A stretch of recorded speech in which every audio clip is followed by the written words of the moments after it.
Halo guys, selamat datang di Restory bersama aku, Rizky Santoso.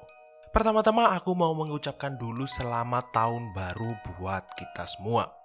Tentunya dengan dimulainya tahun baru ini kita berharap semoga target-target di tahun sebelumnya yang belum bisa tercapai akan bisa segera tercapai di tahun ini. Dan semoga di tahun ini kita juga diberikan kesehatan dan kesempatan untuk memperbaiki diri kita lebih baik lagi. Dan harapanku sendiri untuk channel ini, semoga channel ini bisa tumbuh lebih besar lagi dan bisa mencapai 5.000 subscriber di tahun depan.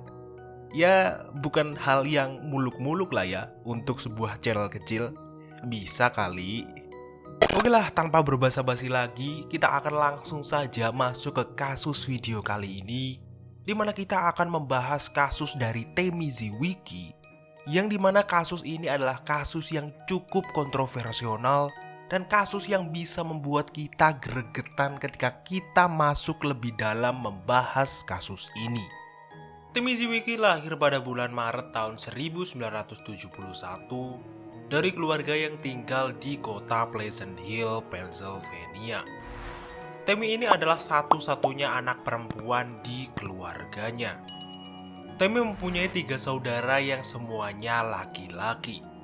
Temi tumbuh dalam keluarga yang sangat menyayanginya dan selalu mendukung setiap keputusannya.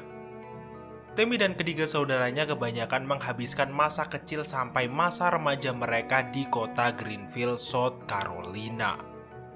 Di sekolahnya, Temi dikenal teman-temannya sebagai gadis yang periang, baik hati, dan mudah bergaul. Setelah lulus SMA, Temi memutuskan untuk berpisah dari keluarganya yang tinggal di Martin, New Jersey untuk melanjutkan pendidikannya di Grinnell College, Iowa. Di sana Temi mengambil jurusan sejarah seni dan bahasa Spanyol. Di masa ini hari-hari Temi dipenuhi dengan belajar, hangout, bekerja part-time, dan melakukan berbagai hal-hal yang biasa dilakukan kebanyakan remaja lainnya. Dan ketika dia memiliki waktu luang atau libur, Temi memilih untuk pulang ke rumahnya di New Jersey. Waktu terasa berjalan sangat cepat bagi Temi. Tidak terasa masa-masa kuliahnya akan segera berakhir.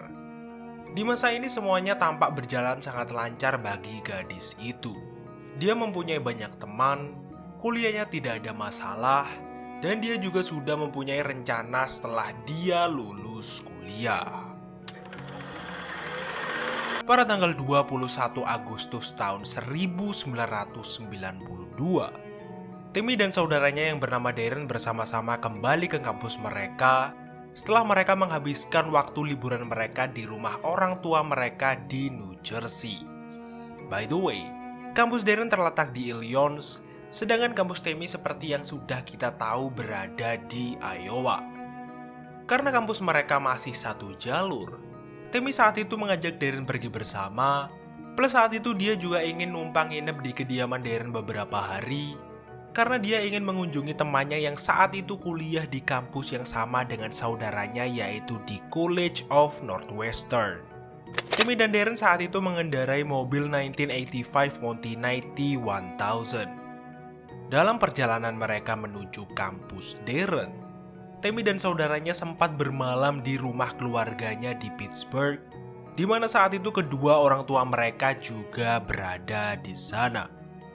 Menurut kesaksian yang dikatakan Darren, saat mereka kembali melanjutkan perjalanan mereka ke kampusnya, mobil yang ia dan saudarinya tumpangi beberapa kali mengalami masalah yang sampai membuat mobil itu mogok 3 kali. Darren saat itu juga mengatakan bahwa dia sampai harus menambahkan oli dan coolant untuk membuat mobil mereka bisa kembali bekerja. Pada tanggal 22 Agustus tahun 1992, setelah beberapa kali mengalami masalah di perjalanan, Temi dan Darren akhirnya sampai di kampus Darren, dan Temi pun akhirnya bertemu dengan temannya dan hangout dengan temannya. Ingat kan saat aku bilang kalau Temi sebelumnya sempat berencana nginep beberapa hari di kediaman saudaranya karena dia mau menemui temannya? Nah, Anehnya saat itu Temi tiba-tiba memutuskan untuk balik ke kampusnya keesokan harinya, tepatnya pada pukul 23 Agustus. Saat itu Darren juga heran dan tidak tahu kenapa Temi buru-buru pergi, padahal kuliahnya baru akan dimulai pada tanggal 8 September. Tapi saat itu ada sebuah rumor yang mengatakan kalau Temi kembali ke kampusnya lebih cepat karena dia ingin memotret para atlet di kampusnya yang sedang berlatih, agar dia bisa memasukkan foto-foto jepretannya itu ke buku tahunan. Hal ini bisa dibilang cukup masuk akal karena Temi memang mempunyai hobi fotografi. Temi pergi dari rumah temannya pada siang hari tanggal 23 Agustus. Sebelum dia pergi, Darren sempat mengecek mobilnya dan menyarankan agar Temi segera menepi dan mematikan mobilnya ketika mobilnya mulai terasa aneh. Setelah berkendara beberapa jam, mobil Temi terlihat berhenti di area I-80. Nampaknya saat itu mobil yang ia tumpangi kembali bermasalah. Hal ini kemudian dikonfirmasi oleh beberapa pengemudi yang melihat Temi sedang memperhatikan mesin mobilnya sekitar pukul 3 atau 4 sore. Beberapa saat setelah menepi di area itu, diduga ada seorang pengemudi truk yang sedang melintas di area itu menawarkan bantuan kepada Temi. Kita tidak tahu apakah saat itu Temi menerima atau menolak bantuan dari si pengemudi truk itu.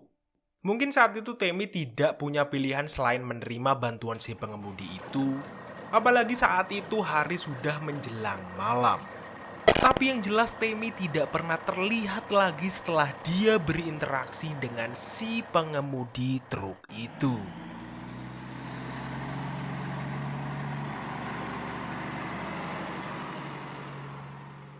Petugas yang menginvestigasi kasus ini tidak pernah menjelaskan secara pasti apa penyebab dan bagaimana Temi menghilang. Tapi saat itu mereka berasumsi kalau Temi kemungkinan besar menghilang karena diculik oleh si pengemudi truk yang menghampirinya. Beruntung saat itu ada beberapa saksi yang dengan jelas melihat perawakan si pengemudi truk itu. Beberapa saksi itu menjelaskan kalau si pengemudi truk itu memiliki rambut gelap dan lebat, berusia sekitar 30-40 tahun, dan memiliki tinggi badan yang lebih tinggi dari Temi yaitu sekitar 180 cm. Tidak hanya itu, para saksi itu juga menjelaskan dengan serinci mungkin rupa truk yang dikendarai oleh si pengemudi itu. Mereka menjelaskan kalau di bagian kepala truk dan trailer berwarna putih dan memiliki aksen garis-garis berwarna jingga atau coklat. Di bagian truk itu juga terdapat logo perusahaan yang terlihat sudah pudar. Sedangkan di plat nomor truk itu mengindikasikan kalau truk itu berasal dari Nebraska. Di hari yang sama, polisi berhasil menemukan mobil Temi di tepi jalan raya. Tapi mereka tidak menemukan Temi di dalam mobil itu atau di sekitar area mobil itu. Di sisi lain, keluarga Temi yang tidak pernah mendengar kabar dari putri mereka sejak sore hari tanggal 23 Agustus pun mulai merasa khawatir. Pasalnya putri mereka itu selalu mengabari mereka ketika dia sudah sampai di kampusnya. Ketakutan dan kekhawatiran orang tua Temi pun menuntun mereka untuk melaporkan hilangnya putri mereka ke pihak berwajib. Aku nggak tahu kenapa beberapa kasus orang hilang yang menimpa gadis dan wanita di Amerika kerap kali disepelekan, hanya karena sang investigator berpikir kalau si gadis atau si wanita emang dengan sengaja kabur dengan pacarnya dan tidak ingin ditemukan. Dan hal seperti ini juga menimpa Sherry Laylee, yang kasusnya udah aku bahas di video sebelumnya. Petugas yang menangani kasus Temi saat itu terlihat acuh tak acuh saat menangani kasus hilangnya Temi. Alasannya ya karena itu tadi. Temi diduga dengan sengaja kabur dengan pacarnya dan tidak ingin ditemukan. Padahal tidak ada satupun bukti yang menyatakan kalau saat itu Temi punya pacar. Dan anehnya, kesaksian dari beberapa saksi dan penemuan mobil Temi tidak membuat pihak berwajib tergerak untuk melakukan pencarian dan investigasi lebih lanjut atas kasus hilangnya mahasiswi itu. Hari demi hari dilewati setiap anggota keluarga Tammy dengan rasa takut dan cemas mempertanyakan di mana dan bagaimana keadaan Tammy. Pihak berwajib pun tak kunjung bergerak dan masih kekeh menyatakan kalau Tammy kabur dengan pacarnya. Terhitung 1 minggu setelah hilangnya Tammy, pihak berwajib mendapatkan telepon dari seorang supir truk yang bernama Robert Bollington yang mengatakan kalau dia pernah melihat Tammy di hari hilangnya gadis itu. Robert lebih lanjut mengatakan kalau dia melihat Tammy saat itu masuk ke dalam sebuah truk. Tidak hanya itu, pria itu juga mengatakan kalau dia tahu siapa nama pengendara truk itu karena mereka sebelumnya pernah berbicara lewat CB radio. Robert menyebutkan kalau nama pengemudi truk yang membawa Tammy adalah Jerry. Robert pernah mengatakan kalau dia pernah berbicara dengan Jerry setelah Jerry mengangkut Tammy. Dalam perbincangan mereka berdua, Jerry tidak pernah mengatakan apa niatnya membawa Tammy. Tapi dia memastikan kepada Robert kalau Tammy saat itu dalam keadaan baik-baik saja. Dengan kesaksian Robert, pihak berwajib tidak punya pilihan selain memulai penyelidikan kasus hilangnya Tammy. Tapi sayangnya mereka sudah terlambat karena mereka telah kehilangan jejak Jerry. Penyelidikan ini menjadi semakin rumit ketika mereka mengetahui kalau Jerry itu sendiri adalah nama samaran yang digunakan si penculik untuk menutupi identitas aslinya.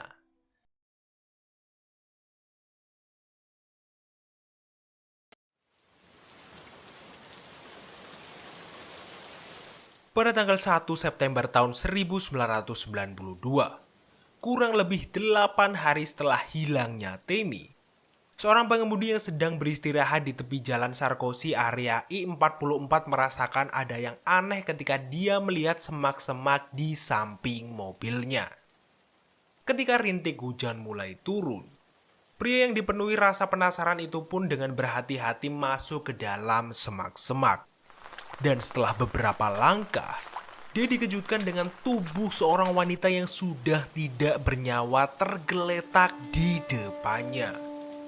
Si pengemudi itu pun segera melaporkan temuannya ke polisi. Dan petugas yang menginvestigasi TKP itu menyatakan kalau si wanita yang ditemukan di area semak-semak itu adalah Tammy. Dan anehnya, Tammy saat itu ditemukan dalam keadaan terbungkus sebuah selimut yang memiliki label bertuliskan Kenworth Trucking Company. Ketika diteliti lebih lanjut, petugas koroner mendapatkan fakta bahwa Tammy telah meninggal 4 hari atau 7 hari sebelum dia ditemukan. Fakta yang lebih memilukan lagi adalah mereka menemukan tanda-tanda pemerkosaan terhadap Tammy sebelum gadis itu kehilangan nyawanya. Tidak hanya itu, mereka juga menemukan 7 luka lebam di area sekitar jantungnya yang mereka percayai kalau itu adalah penyebab meninggalnya Tammy. Selain tubuh Tammy yang ditemukan dalam keadaan yang memilukan, beberapa barang milik Tammy yang dibawanya hari itu juga menghilang. Beberapa barang-barang Tammy yang hilang itu adalah jam tangan merek Lorus, sebuah patch klub sepak bola St. Giles Soccer Club, dan kamera Canon 35mm miliknya. Beberapa laporan tentang penemuan Tammy mengatakan kalau gadis itu ditemukan menggunakan pakaian yang sama dengan yang dia gunakan sebelum dia menghilang. Tapi pihak keluarga Tammy menyangkal hal itu. Jika apa yang dikatakan keluarga Tammy itu benar, lalu di mana pakaian yang dipakai Tammy saat itu? Hal ini sendiri masih menjadi misteri sampai saat ini. Karena para petugas tidak pernah menemukan pakaian yang dipakai Tammy pada tanggal 23 Agustus.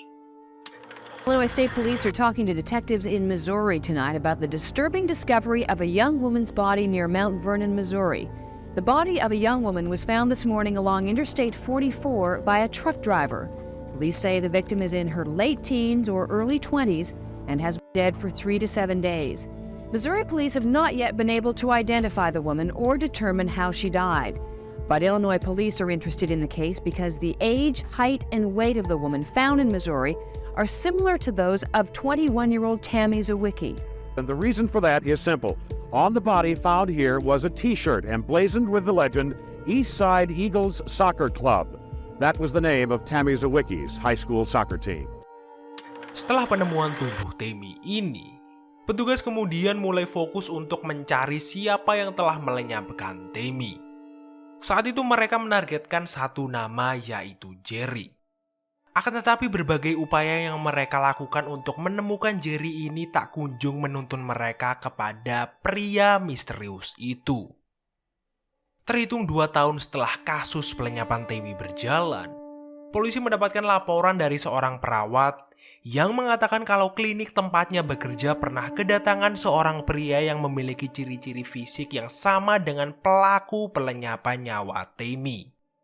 Dan perawat itu memberitahu kalau nama si pria itu adalah Lonnie Bairdrop. Lonnie adalah seorang pengemudi truk jarak jauh yang tinggal di daerah Missouri, yang uniknya rumahnya saat itu hanya berjarak beberapa kilometer dari tempat ditemukannya tubuh Tammy. Tidak hanya itu, saat itu Lonnie juga tercatat bekerja di Kenworth Trucking Company, sebuah nama perusahaan yang terdapat di label selimut yang membungkus tubuh Tammy. Dan uniknya lagi, Lonnie tercatat menjual mobilnya tepat setelah Tammy menghilang. Polisi pun berhasil mengetahui kepada siapa Lonnie menjual mobilnya itu. Tapi saat diinvestigasi, mereka tidak menemukan hal-hal yang bisa mengaitkan Lonnie dengan Tammy. DNA Lonnie juga sempat diambil oleh petugas untuk diteliti. Tapi mereka tidak menemukan keterkaitan DNA Lonnie dengan TKP dan tubuh Tammy. Dengan semua bukti ini, polisi dengan berat hati harus menghapus Lonnie dari daftar tersangka mereka. Tim yang ditugaskan untuk menangani kasus hilangnya Tammy pun juga dibubarkan dan hanya menyisakan 2 petugas dari 14 petugas yang sebelumnya terlibat. Pada tahun 2002, pernyataan mengejutkan datang dari seorang pensiunan detektif yang pernah menangani kasus Tammy yang bernama Martin McCarthy. Pria itu mengatakan kalau nama Lonnie tidak pernah mereka singkirkan dari daftar suspek kasus Tammy. Martin membenarkan kalau DNA Lonnie memang tidak cocok dengan DNA yang ditemukan saat penyelidikan. Tapi perlu ditegaskan kalau DNA yang mereka temukan di TKP tidak lengkap dan jumlahnya sangat sedikit. Dan hal itu membuat mereka kesulitan untuk membuktikan apakah Lonnie benar-benar terlibat atau tidak.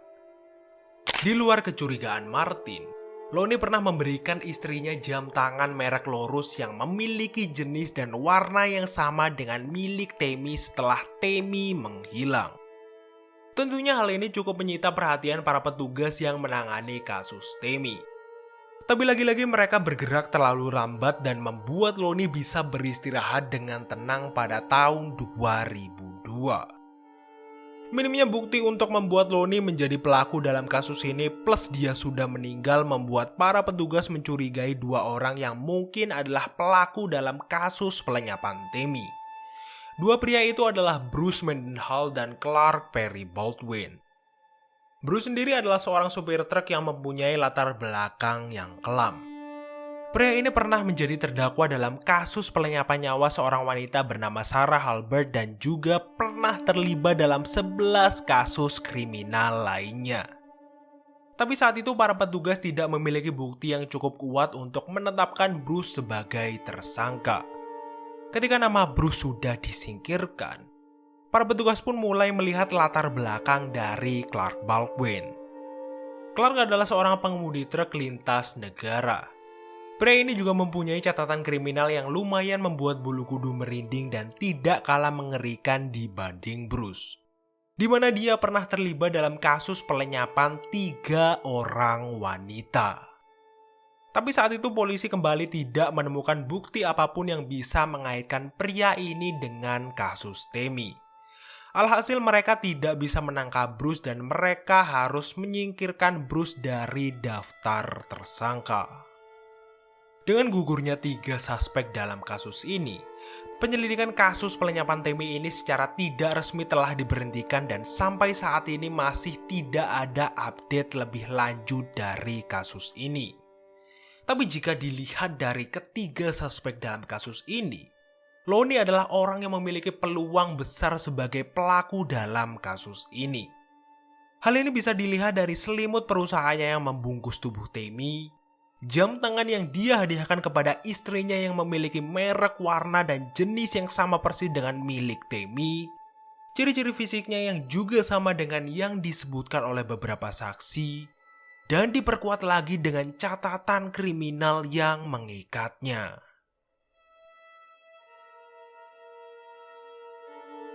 Oke lah guys, itu dia pembahasan dari kasus Tammy Siwicki. Jadi gimana menurut kalian? Apakah si pelaku ini emang terlalu cerdik dan terlalu licin? Atau para petugas yang emang kurang gercep dalam menangani kasus ini sehingga kasus ini menjadi terbengkalai puluhan tahun? Tulis pendapat kalian di kolom komentar di bawah ini.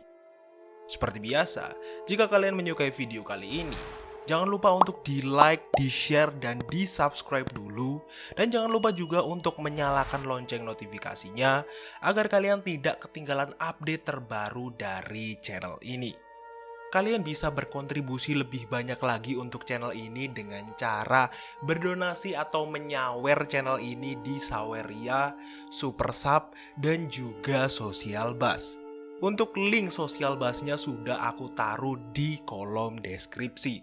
Dan untuk Super Sub-nya kalian bisa cari di samping tombol like.